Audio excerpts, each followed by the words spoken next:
I'd like to welcome all of you and thank you all for being here with us. This is a monumental briefing for us because we are releasing the report. And we have with us today, I want to recognize many of you in the room, but we have a number of executives from Voya Financial. And Voya's support really made the publishing of Easterseals' State of Disability, Equity, and Access report possible. And that's why we're meeting today. We have with us, to my left, Jessica Tuman, Vice President, Voya Financial Enterprises ESG Sustainability and Voya Cares Centers for Excellence. And to my right, at the end of the table, we have Catherine Perez. Catherine is the Executive Director of the Coelho Center for Disability, Law and Policy and Innovation at Loyola Marymount University's Law School, with whom we collaborated to create the report. We also have distinguished disability advocates who will share insights on the report, its value to the disability community, and personal experiences around findings cited in the research, particularly around stigma, employment, transportation, and healthcare. And later we'll hear from the other advocates at the table. Disability advocate and author Emily Ladow, CareSource CEO Erhard Pretower, who's also a board member of National Easterseals. And at the end of the table, last but not least, is disability advocate and Evansville, Indiana councilman and Wheels Up board member Ben Trockman. In addition, we have our board chair, Dr. Alicia George, is here with us, and affiliate CEOs from North Georgia, Southern California, Michigan, and the DCVA MD region, or as us locals call it, the DMV. And of course, members of the media, we thank you for being here. All of you know we are expecting Congresswoman Debbie Dingell from Michigan, who also serves as the co-chair for the Bipartisan Disability Caucus and has been a valued friend of Easterseals. She is stuck in a committee vote, so we may be joined by one of her staffers soon. We're also expecting Senator Chris Van Hollen from Maryland, who helped our Easterseals DMV affiliate secure $900,000 in direct federal investment for Easterseals DMV to establish a new behavioral health clinic in Prince George's County, Maryland, through the fiscal 2023 omnibus funding bill.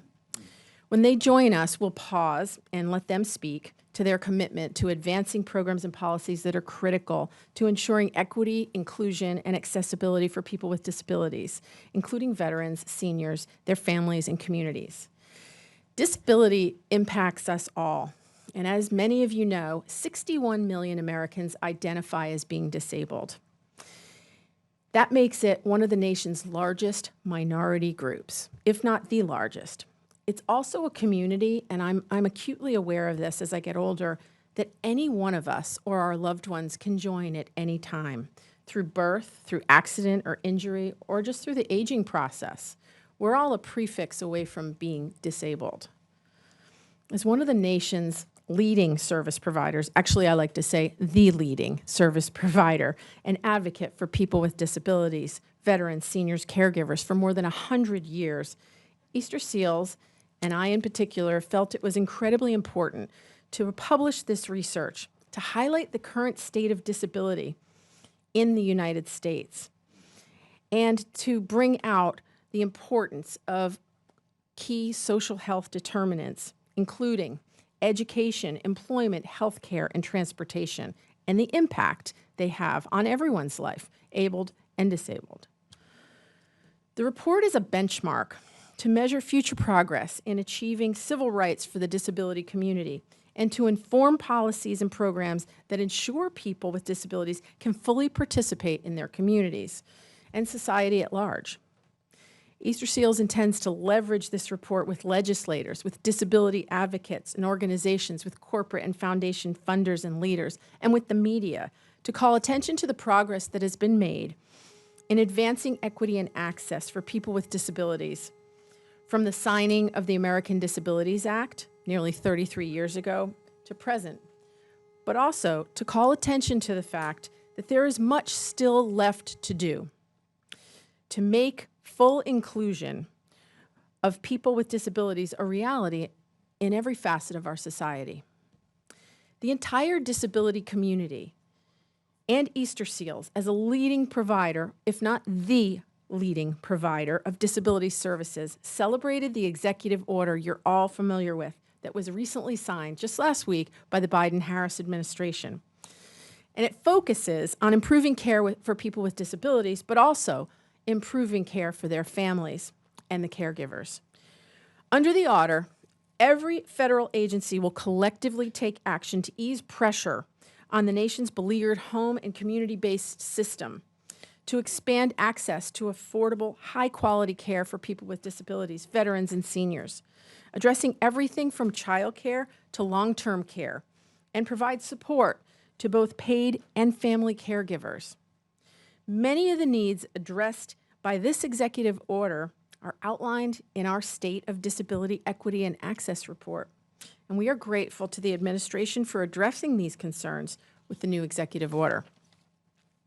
I want to invite now Jessica Tuman from Voya Financial, who leads the corporation Voya Cares Initiative, to speak about their corporate relationship in implementing a culture of disability inclusion and why it's important for Voya, why it was important for them to underwrite this report. Welcome, Jessica. Thanks for being here. Thank you, Kendra. What a phenomenal team of leaders you have here at Easterseals. And we love working with Sharon Watson. She's been phenomenal. We do too. Thank you, Sharon. We do too. Great work. And just so you all know, the Voya Cares team, the Voya team is at the back over there. Please say hello. These are incredible leaders that we have in our company who've really stepped up and really supported the Voya Cares program, which you'll hear more about today. Let me start by saying yesterday, I spent the whole day with Mark Sides over here, my friend here. We worked with lawmakers all day long talking about disability inclusion, some legislation that we want to support, and absolutely outstanding feedback we got from the relationship with Easterseals. Everybody recognized who they were, and it was just a really great way to start that conversation, ease into some of the legislative support and asks that we have, that we wanted yesterday. So I wanted to begin with saying that Voya Financial is really, really pleased to support this event and the special report on the state of disability equity and access. And while over the last 50 years since the passage of the ADA, we've made great strides, right, in getting access for people with disabilities to education, to healthcare, to transportation, and employment, there's still so much, much more to do. And the report really highlights this very, very well. For those of you who are not familiar with Voya Financial, we're a provider of retirement products and employer benefits services in the U.S., and we serve more than 52,000 institutional clients and about 30 million individuals in their retirement plans in the workplace. And as a leader in the private sector, I'm here today to highlight how corporations can support people with disabilities, especially in the area of employment and healthcare. Let's think about employment. Employment, we're all employed, hopefully today. Employment is the key to economic self-sufficiency, financial security, and freedom. Employment gives us purpose. It gives us access to all of these benefits that I mentioned before, like retirement plans and employer benefits like health insurance, vision and dental insurance, and even student loan debt management programs. Think about it. We get all of these benefits in the workplace today. Employment is fundamental to every one of us so that we can live our lives with that security and those benefits available to us. So it's imperative, really important, that people with disabilities have that same access that we all get to enjoy. We recognize that nearly every one of us, as Kendra mentioned before, and as we get older, we feel this more and more, that someday each one of us can experience a disability. We're caregivers. Many of us are caregivers, and some of us are actually caregivers, caregiving for multiple generations at the same time, sandwich caregivers. And all of these things can impact one's financial security and retirement plans. And at Voya, we have dedicated teams to source candidates with disabilities, because we know that disability inclusion in the workplace creates this diverse thinking and innovation, and all of that can't take place without the representation of a quarter of our population. One thing I want to emphasize today is that we're doing this because it's the right thing to do. It really is the right thing to do, of course, but we're a commercial business with shareholders. It makes good business sense to include people with disabilities, to innovate our products, to provide that design thinking, and without that representation, we can't do that. The bottom line is that disability inclusion adds to our financial success as a company. Study shows that companies offering the most inclusive working environment for employees with disabilities achieved an average higher revenue, greater economic profit margins, and net income relative to their peers. And disability inclusion has really enhanced our company's brand. Our employees feel really loved and included in the workplace. It's become part of our culture and our DNA. And most of all, it's become a differentiator for us in the marketplace. It's part of our sales process. It's embedded as part of our sales process, which means that we actually win more business. So I urge private sector leaders to become more intentional of inclusion of the disabilities community, and I'm really positive that will create significant positive impacts like we've experienced at Voya Financial to your business, your company's culture, and overall financial success. Thank you. Thank you. Thank you very much. I know we've been joined by a representative from Congresswoman Dingell's office, and I want to take this time to recognize you and give you the floor. Well, I am a very poor substitute for the Congresswoman, but hi, my name is Meg. I am Congresswoman Debbie Dingell's legislative assistant. I cover her healthcare priorities, among a host of others, but also lead her work in her capacity as co-chair for the Bipartisan Disabilities Caucus. So we can talk about, the Congresswoman's priorities in this space for just hours and hours and hours. It is simply one of the Congresswoman's top priorities, if not her highest priority right now. She was very excited to be asked by former Representative Langevin to take on the Bipartisan Disabilities Caucus after he left office at the end of last Congress, and it's something that she has really taken near and dear to her heart, particularly because she understood firsthand the needs of the long-term and disability care sector. As Jessica, you mentioned, everyone is going to be impacted by caregiving at some point in their lives. And unfortunately, we do not have the infrastructure right now to be able to provide this care. So the Congresswoman is very focused on expanding access through Medicaid. As many of you know, is the largest single payer of long-term services and supports. She recently introduced her HCBS Access Act, which would make HCBS a mandatory benefit under Medicaid, but she also introduced the Better Care, Better Jobs Act, which is this historic infusion in the infrastructure necessary to meet the evolving needs of Americans nationwide.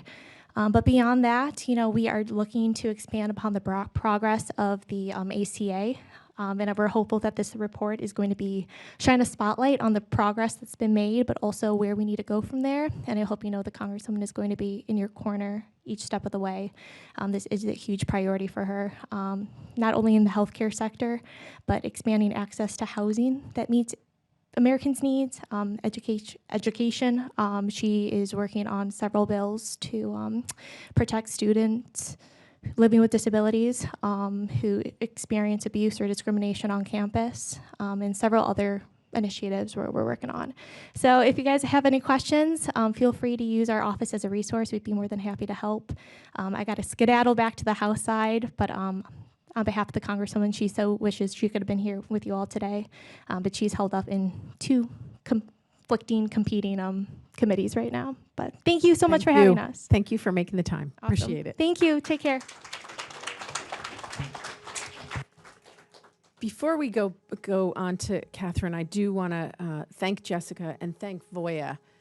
Our relationship with companies like Voya helps us not only, give that a minute.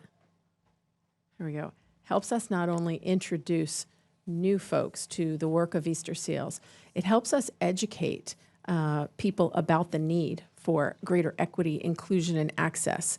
And truly, outside the disability community, not enough Americans are at all aware of what Easterseals does or the vital nature of our programs, the impact of our programs, the scope and breadth of our work. Partnering with a company with the following, such as Voya has. And truly, being partnered with a company that, as Jessica said, believes, acts, does everything they can to advance equity, inclusion, and disability at home, within your own company, and externally, makes them a terrific partner. So I didn't want to, I got you. I didn't want to leave you without really underscoring how important this relationship is and how important this report is. So thank you again, Jessica and Voya.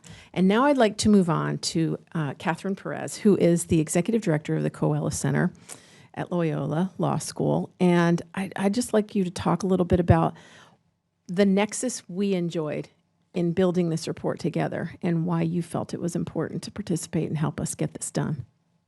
Thank you so much, Kendra. Thank you. So we are honored to be part of this report, and we are so grateful to be joined with such an important organization like Easterseals, who is leading the way in so many of these areas. And I am tasked today to talk a little bit about education and the state of education for children with disabilities before 1975 was dismal, right? Our history for children with disabilities prior to 1975 was a history of institutionalization and segregation in some of the worst settings. And it was through acts of Congress where we got some of our most wonderful civil rights protections, including in 1975, the Individuals with Disabilities Education Act. And that law provided that students with disabilities had a right to a free, appropriate public education in the least restrictive environment. And I'm a law professor at Loyola Law School. I teach disability rights, and I also teach a section on the IDEA. And when I teach the IDEA to my students and the ADA and Section 504, they glimmer at how beautiful these laws are. But for those of my students who have experiences, and many do, especially if they're taking my course with special education, as teachers, as advocates, or if they have students with disabilities, or if they went through the special education system themselves, they always comment when we're learning that section that this sounds great, these laws sound wonderful, but in practice, it doesn't necessarily look this way.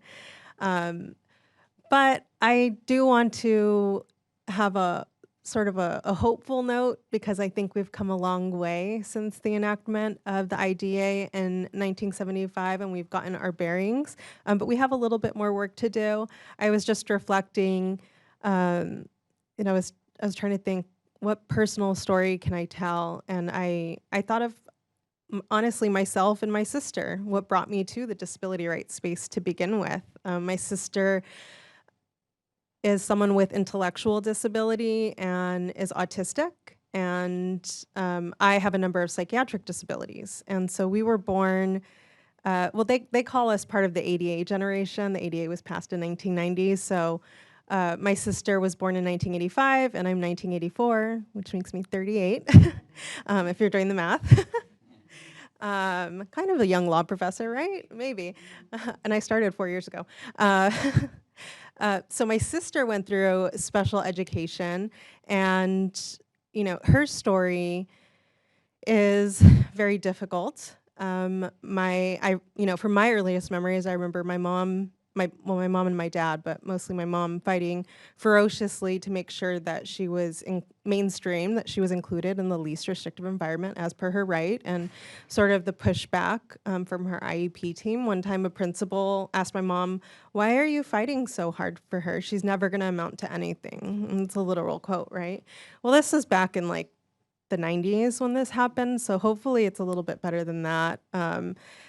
But one thing I will say about, diagnoses is that my sister wasn't diagnosed as having autism until her adulthood when she was done with education. So it's kind of frustrating because it's like, what kind of services maybe would she have been provided had we had that diagnosis? And it's also kind of not surprising. We're an immigrant family. We're Latina. I'm a little more light skinned.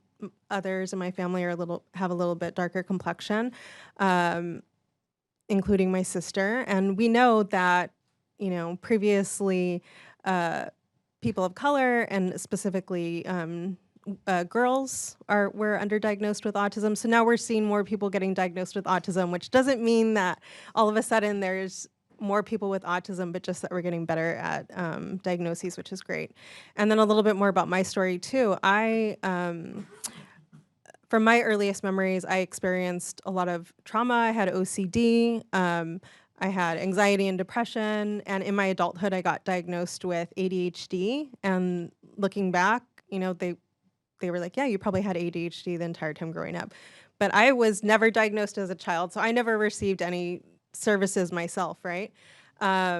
So anyway, all those things are important. I want to be hopeful. I think things are getting better. As I am in the law school setting, I went to law school just 10 years ago, and I'm probably rambling on, so I need to wrap it up. But 10 years ago, students were really afraid even to disclose. And now in the law school setting, I see students, this new generation, this Gen Z, they're just amazing. And I know Emily's going to talk more about stigma, but they really are, especially students with non-apparent disabilities, with psychiatric disabilities, are just more and more not ashamed to identify as disabled, to know their rights, to demand their rights in the education setting, which is so critical. But I do also want to really briefly talk about the disparities that we have for Black, Indigenous, people of color students with disabilities. So our statistics are that 15% of our students are in special education settings, and for our Native students, it's 19%. For our Black students, it's, I had the statistic on the top of my head. I think it's 18%. So definitely for Native and Black students, overrepresented. And then the last thing I did want to talk about too is restraint and seclusion practices. So like I said, Congress has been the leader, providing us so many wonderful protections like the IDEA, the ADA, the Section 504, which are all relevant in the education context. Unfortunately, we don't have a federal law that restricts restraint and seclusion, or that talks about restraint and seclusion at all. And so just a really brief primer, restraint and seclusion is, just as it sounds, it's the practice of physically restraining a student or secluding the student. So for example, placing them in a room by themselves. And per various state laws, it's typically to be used as a last resort in cases where a student is gonna is an imminent threat of physical harm to self or others. However, and we have seen, though we do have a dearth of statistics, so that's something that we also need to improve upon. But from what we do know is that restraint and seclusion practices, which are not just for students with disabilities, it could be for any student, but they're disproportionately used on students with disabilities, and particularly students with disabilities of color. And used, like I said, not just when it's imminent threat, right? and in some cases too leading to the death of these children, right? And so what I know Easterseals and the Qualo Center and many disability rights advocates do advocate for is that many times restraint and seclusion is used for quote unquote, problem behaviors. But those, problematic behaviors really should be taken care of through mental health services, through positive behavioral supports, and just, better supports for students in times of crises that should, not even get to the point where teachers are lying on top of students and suffocating them or traumatizing them by leaving them in rooms by themselves for hours on end, right? And this also, and I will end with, I know I keep saying I'm going to end, but this does feed into the persistent problem of the school to prison pipeline for our students with disabilities, in particular our Black and Indigenous students of color with disabilities. And actually, one more thing I'm remembering that I also wanted to say is we're pulling a lot of statistics and more coming out, and I think we'll be seeing the effects of the pandemic on our students with disabilities over the next few years. But what we do know is also pretty dismal, and we have a little bit of work to do. I know our school districts did their best at moving to an online learning format during the pandemic, but a lot of our students suffered as a result of that. So we really need to consider how we're going to make up for that time lost for all of our students, but particularly for our students with disabilities. And sorry, one more thing. I keep going on. I'm so sorry. We really have to wrap it up because Okay. we've got to get to our other advocates. So I appreciate your talking about such important things, but we do.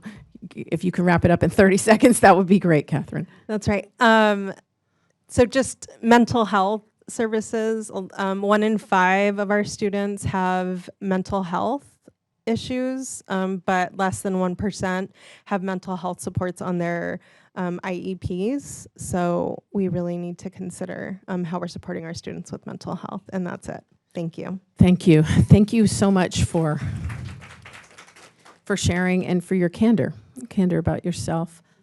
You brought up terrific points that are definitely part of the report and part of the work we want to accomplish going forward. We do not know when Senator Van Hollen will show up, but I think we have enough time to get to the first of our advocates. I met Emily last week, and she has probably had plenty of me in the past 2 weeks. This is our second time meeting and us essentially being together in a public setting. And her commitment to Easterseals and to disability rights and her work as an advocate is something we'd like to tap into more frequently. So you're going to only see more of us. Emily, as you know, is an author of what I refer to as my Bible, Demystifying Disability. I remember a conversation very distinctly with our CEO, Mark Whitley of Southern California Easterseals, and at the end of what was a really terrific call, I said, Mark, do you have any advice for me? And I was just starting, and he said, yes, read Demystifying Disabilities. I went online and got it that evening, and then later on, we bought the book and distributed it to our staff, to our board, and I give it to anyone who's interested or anyone we truly want to work with. So I'd like to introduce Emily, who is going to take a few minutes to talk about stigmatization. I want to say thank you, first of all, for having me. And Kendra, I could not possibly get sick of you or any of the Easterseals team. I feel so grateful and honored to be up here. And yes, I do want to talk about stigma as someone who has lived experience with it and as someone who is very passionate about finding ways to push back against it. So we have very much been socialized to think about disability as a negative. We've been taught to see it as taboo, as something that we don't talk about. We push it to the margins of marginalization, but disability is not a bad thing. It's just a natural part of the human experience. And so I want to emphasize that it's not a niche issue. every issue is a disability issue because every issue impacts disabled people. That being said, ableism is so incredibly pervasive in our society. It's baked into our systems. It affects all areas of life. And in the report, there are 4 areas specifically. And so I want to make sure to highlight the way that stigma shows up in all of the systems that are talked about: transportation, education, healthcare, and employment. So let's think about transportation really quickly, because that is perhaps one of the most stigmatizing experiences that I encounter on a regular basis, in the sense that I'm not able to access transportation, or if I am able to access it, I'm so often put in a position where my mobility equipment is damaged, where I am subjected to being treated as subhuman, right? But if I don't have access to transportation, how do I access education? How do I access employment or healthcare? How do I go socialize? How do I exercise my right to vote? I mean, these are questions that we need to be asking ourselves. All of these systems are very interconnected. And I have encountered so many access issues that, to be honest, if I had $1 for every single time it had happened and then donated it all to Easterseals, you could stop fundraising right now. So, and I joke, but I mean that very sincerely as well. So this report is really essential because it's telling us not only where we are in terms of stigma, but where we need to go to reach access and to reach equity. And I think that legislators are essential to this process, but it's also really important to remember that you can create policy, but you cannot legislate an attitude. And so if we're not changing attitudes, if we're not shifting how we think about disability, we're not going to be able to change policy. And I am someone who is almost as old as the ADA. I am 31. I was born a year and 3 days after its passage. And 3 decades later, I keep asking myself, is this the best we can do? People keep pointing to the ADA, but it is the floor. It is not the ceiling. It was a huge accomplishment. It remains a huge accomplishment. But society has evolved, which means that our legislation needs to evolve with the society that we live in. So we have to think about how stigma plays into all of this, because stigma is what creates access barriers, and it takes a real toll on people physically, emotionally, mental health wise, right? So stigma is not just something that we should be pushing down inside of ourselves. We need to be open. We need to be talking about the role that stigma is playing in the lives of disabled people. And when we start to think about how we can create a stigma-free and more accessible world, we recognize that this is not just going to impact disabled people, this is going to impact everyone. The thing that I will end with is the curb cut effect, which is to say that not everybody can get up and down a curb.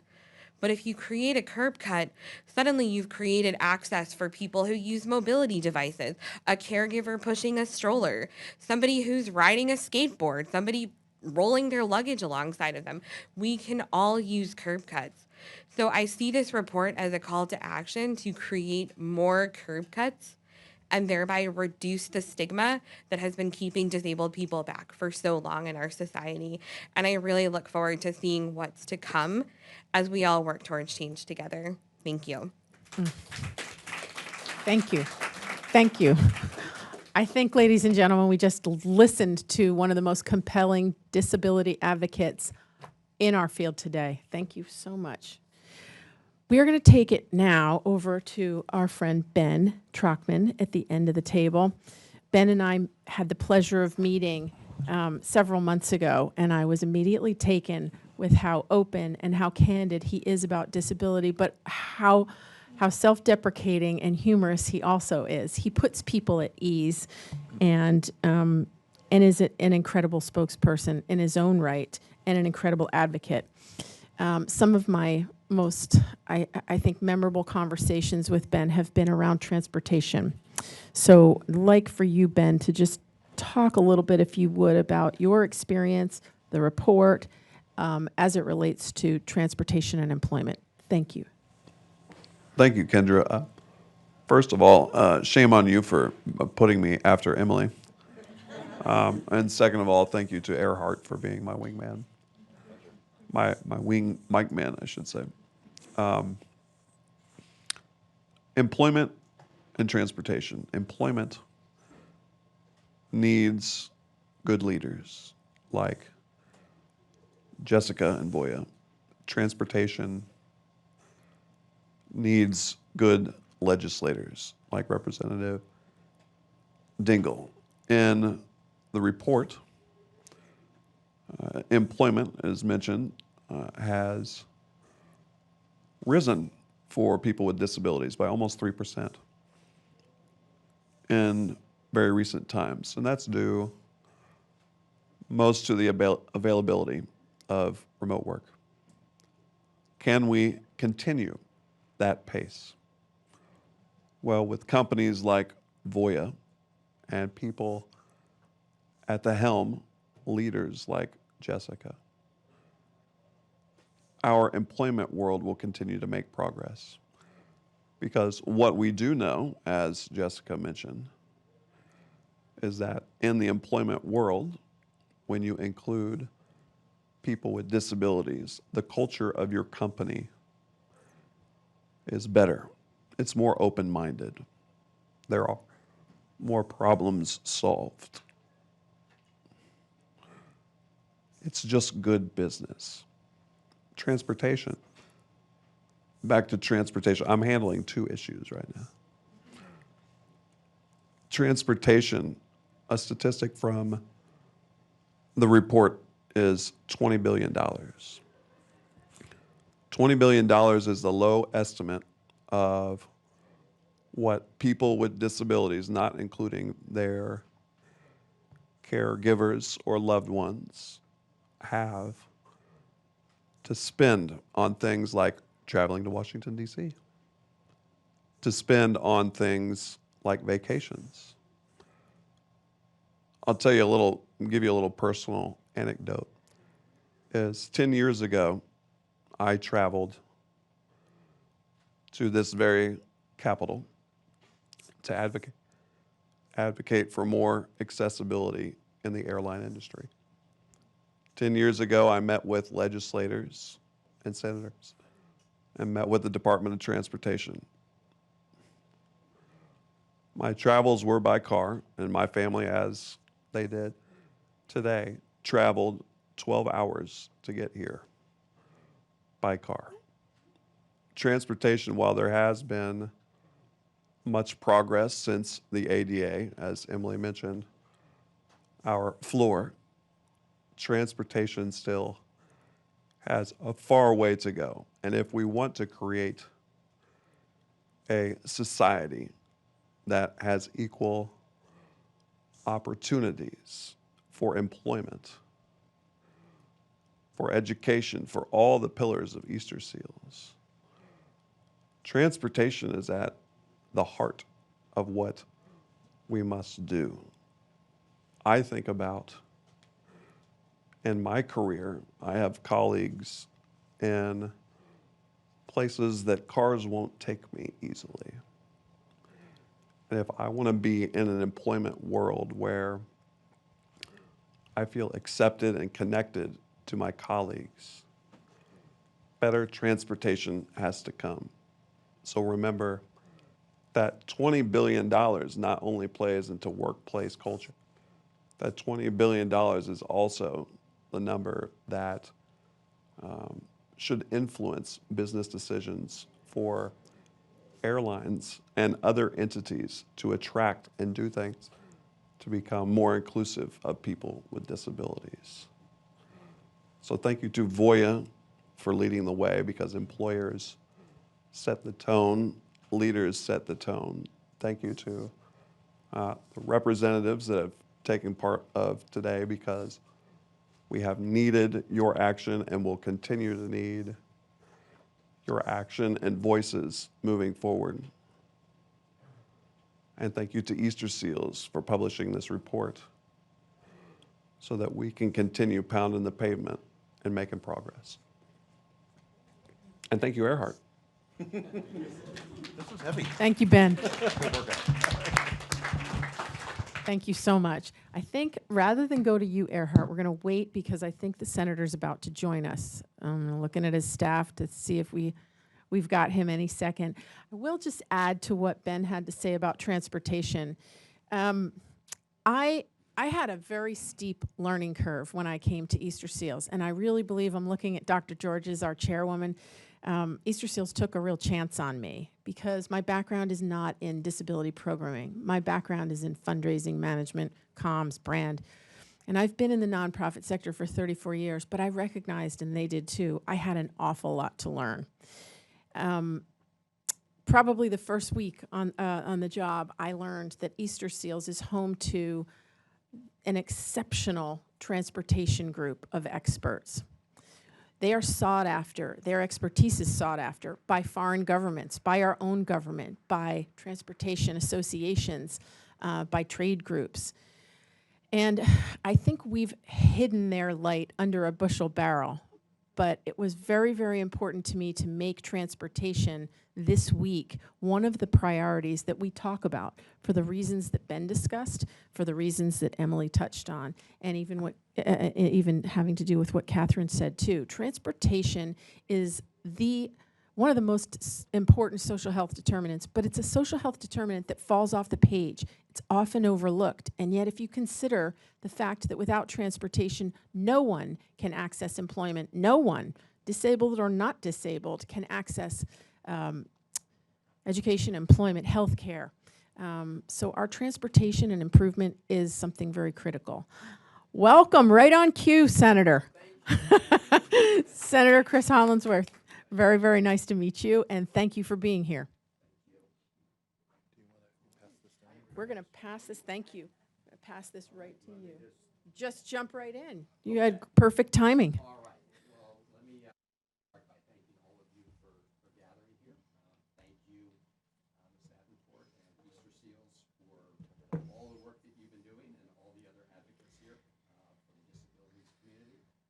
I have been honored to visit a number of the Easterseals sites throughout the state of Maryland. I don't know how many Marylanders we have here. A few. All right. Including Senator, your microphone is not. Including. Turn it on. There we go. Sorry, sir. Better? Oh, there we go. All right. I was just saying that I've been honored to visit a number of the Easterseals sites in Maryland, including the Steve Cohen site in Silver Spring, Maryland, where I had a chance a number of years ago to talk to veterans and family members and see firsthand the impact of Easterseals. And I was really pleased to work with Easterseals and others in this room to secure some funds to make sure that we could do the same thing in Prince George's County, which for those of you who are Marylanders know is a neighboring county to Montgomery County, Maryland, as well as working to try to make sure we have funds for Head Start programs under the Easterseals umbrella. But that's just one example of the work done by one very good group. We have lots of disability groups, obviously, as part of a coalition. And I just wanted to come by to thank all of you for continuing our work to make sure that we have a country that's inclusive, that treats everybody equally.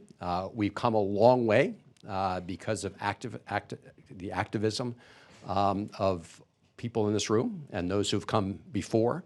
I think we've succeeded in knocking down lots of barriers, including with the American for Disabilities Act, which was sort of a foundation stone. We've built on that, but we need to continue to build on that. So I'm grateful for the report that's been done that identifies key areas going forward in the areas of education, in the area of employment, in the area of transportation, and in the area of health. So in each of those areas, we're working with you to try to move forward, to take the next steps toward full inclusion. When it comes to education, I've reintroduced a bill called the IDEA, Full Funding Act, to make sure that we can fully fund the program that was put in place in the 1980s for special education. We set a target that the United States government would put 40% of the funding in. We are way short. We're at about 17%. So as you see, we have a long way to go, and the idea behind this bill is to create a path that gets us there within a fixed period of time. On the employment front, a lot of us have been working on efforts to provide more opportunities in terms of transitioning away from some of the ways that we provided employment opportunities to people with disabilities in the past toward more inclusion. And Bob Casey, Senator Casey from Pennsylvania, if anyone from Pennsylvania is here, has been a great leader on that. And it's been good to partner with him. In the area of transportation, we're also working to make sure that as part of the infrastructure bill that was passed, that the Department of Transportation works very hard to make sure that we incorporate technologies and other measures to make sure that when people are planning transportation modes, that they are keeping the issue of equality and disabilities front and center, because we want to make sure that everybody can access our transportation networks. And in the area of healthcare, there are a number of measures that we're taking to try to make sure that we open the door wider toward full access and affordable care. So I know those are at least 4 areas that have been outlined in your study as next steps. And let me just close where I began by thanking all of you for what you've done. I don't know if Beth Weaver's here. There's Beth, all right. Great to see you. And she's been a great partner in these efforts as well, and I know working with Easterseals and others in the room. So let me just say we have a good bipartisan coalition to continue to work with you. There are some members that are more supportive of these measures than others, so we do need your help up here to knock on doors and get more folks to become co-sponsors of a lot of these measures so that we can move them forward. And I'll just end by mentioning an effort that I was also very involved in when I was in the House, which was the passage of what was called the ABLE Act. So the ABLE Act, as many of you may know, allowed families to be able to provide savings account. It's equivalent to the sort of college 529 savings accounts to make sure that there was a fund there and a tax-preferred fund that they could use to help loved ones with disabilities. And I think almost every state, I know Maryland was one of the first, almost every state has enacted ABLE enacting legislation. And that's also a testament to all of you who had to get to work in your various states getting that passed. So thank you for what you're doing. In my view, when we talk about equality and inclusion, we need to make sure that as we discuss that, we are including the disabilities community if we're really going to achieve our promise and our goals. So thank you very much for being here. Thank you to all the panelists. I'm sorry I've got to run. We have a series of votes on, but it's really good to be here. So thank you. Senator. Thank you for making the time. And thank you for your support. Thank you. Thank you. Okay, back to our program, and I think I'd be remiss if I didn't say we are so grateful to Senator Van Hollens for his support. He really has made a terrific impact in this area, but in the nation as well. At this point, I'd like to turn to our next advocate, Erhard Pretower. Erhard will talk to us about healthcare as it relates to this report and as it relates to the disability community. I love working with CareSource, and as you know, Erhard is the CEO of CareSource. He's also an Easterseals National Office Board member, and I think our alignment with CareSource is unique because CareSource's areas of operation align almost perfectly with Easterseals in terms of disability, in terms of what we do for seniors, and in terms of what we do for veterans. So he's the perfect person to talk about the intersection of those things and healthcare as it relates to the report. Thanks, Erhard. Thank you, and really an honor to be here. Kendra, you did steal a little bit of my thunder in that opening, but I really appreciate your leadership for everything that you're doing in terms of helping to advance all of the work that you've done on the report and Easterseals in general.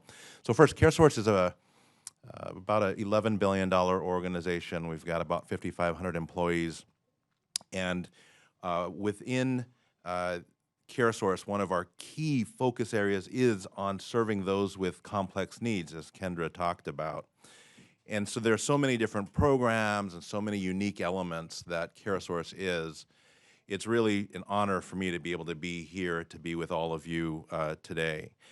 And, you know, on a personal basis, certainly have been touched in a number of ways through this, but I've had the opportunity, the great honor, quite frankly, to be able to serve those with disabilities through the Medicaid program for nearly 20 years now. And I've had the opportunity to run programs as far west as Hawaii, far east as New Jersey, and everywhere in between. And what I wanted to comment a little bit on are a couple of elements around the recent executive order that the Biden-Harris administration issued. The timing of our press conference here is good. Maybe it looks like we planned it that way. But I don't think any executive order, at least since I've been in this business, has been that broad and deep with a focus on home and community-based services or the care economy or the care ecosystem. You hear a lot of names thrown out there, but I've read through the executive order. I'm very excited about the impact and for CareSource to be able to partner with the states that we're in to help move this forward. And we all obviously are very focused on all that is health equity, and it's a lot, and there are a lot of different elements to this. But as I look through that executive order, this is going to help, I believe, states, and I'm excited as CareSource to be a part of this, help us all take a very big step forward when we think about how important health equity is. Certainly we've done a lot of good stuff, but clearly there's a lot of work ahead that we need to continue to move forward on. The other piece is, and when we talk about home and community-based programs and its impact on health and the health system, what I don't know that a lot of people necessarily realize is the impact on society in general that home and community-based services has, the care economy, the care ecosystem, because it touches every element of society, whether you're directly engaged in it or not.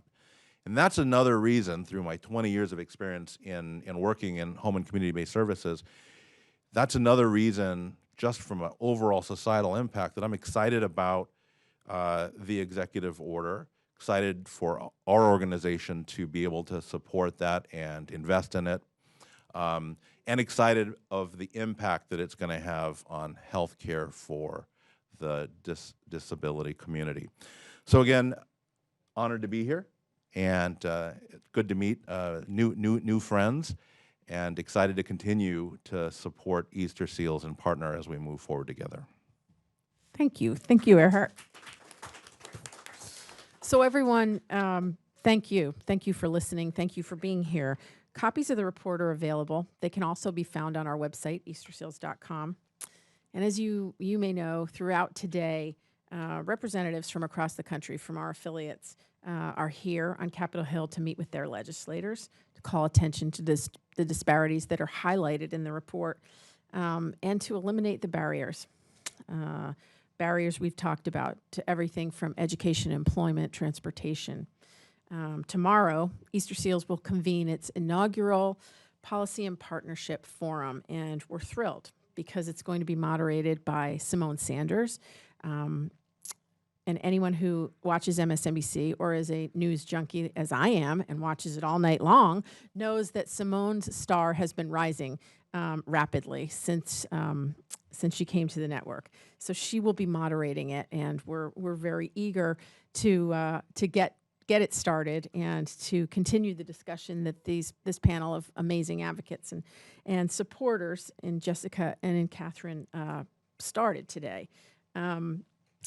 Advocates as well as other speakers are available for personal interviews, should any of you care to interview them after this briefing. And we'll take questions now if anyone has them, and if not, then we thank you. So anyone, any questions for any of the panelists? Okay then. Thank you very much for your participation in this briefing, and thank you, all of you. Thank you, Ben, Earhart, Jessica, Emily, and Catherine. We really appreciate you. Thanks, everyone.